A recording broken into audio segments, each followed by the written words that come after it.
ஆயுஷோட அனைவருக்கும் பணிவான வணக்கம். எஸ்ஜிடிஆர்பி தமிழ் எலிஜிபிலிட்டி டெஸ்ட் ரிலேட்டடானன்ற வழக்கு காரணமாக interim stay for 132 minority language candidate இந்த 132 சிறுபான்மை மொழி தேர்வு ஆசிரியர்களுக்கு ரிசல்ட் வெளியிடாமல் தடை நீடிக்குது. இந்த வழக்கு விசாரணையானது கோர்ட் நம்பர் 7 கேஸ் நம்பர் 47 நாளை வருது. இந்த வழக்கு விசாரணை வழக்கம் போல் எப்பவும் பார்த்தீங்கன்னா இது இவ்வளோ நாளாக நடந்திருக்கு. 2 வாரம் கழித்து ஃபைனல் ஆர்டர் கொடுக்கும் பொழுது 15/4/2025 கேஸ் ரீச் ஆகலை. ஏன்னா கேஸ் நம்பர் 132.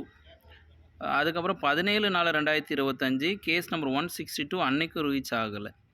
அடுத்து 22/4/2025 அன்னைக்கு கேஸ் நம்பர் 100 அன்னைக்கும் ரீச் ஆகலை.